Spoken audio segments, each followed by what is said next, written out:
মা, ও মা, মা গো। আরে কি সুন্দর ডাক। মা, ও মা, ডাকেন, মারে ডাকেন। কি কন, কি বলে ডাকেন? মা ডাকেন, মা বলে। মা বলে ডাকবেন, বেশি বেশি ডাকবেন। মা খাইতে দাও, মা পড়তে দাও, মা টাকা দাও, মা এটা দাও, মা ওইটা দাও। বিরক্ত বানায় ফেলবেন, কি পারবেন? বিরক্ত হয়? মায় বিরক্ত হয়? হবে না। মা বিরক্ত হবে না, বরং খুশি হবে। আর মা খুশি হলে খুশি হবে আল্লাহ। কে খুশি হবে? আল্লাহ। আর আল্লাহ যদি একবার খুশি হয়, আর কিছু লাগে? লাগে? টাকা লাগবে 1 লাখ? লাগবে?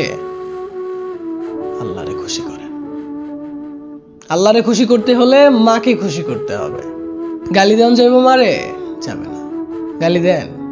আমরা অনেকেই গালি দেই, রেগে গেলেই গালি দেই। না না, খবরদার, মাকে গালি দেওয়া যাবে না। সৎ মাকেও গালি দেওয়া যাবে না। মা, মা বলে ডাকতে পারবেন, গালি দিতে পারবেন না। মায়ের মনে কষ্ট লাগবে। আর মায়ের মনে কষ্ট লাগলে আল্লাহর আরশ পর্যন্ত কেঁপে ওঠে। দেন যাইবো গালি? যাবে না। আপনার মা কোথায়? আশেপাশে আছে?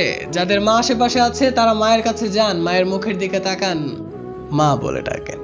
আর যাদের মা দূরে আছে, ফোনটা বের করে মাকে একটা ফোন দিয়ে মা বলে ডাকেন, কথা বলেন, ভাল লাগবে। আর যাদের মা দুনিয়াতে নেই, বাবা মায়ের জন্য দোয়া আছে, আছে না? খুব সুন্দর একটা দোয়া। রব্বির হামহুমা কামা রব্বায়ানি সগীরা।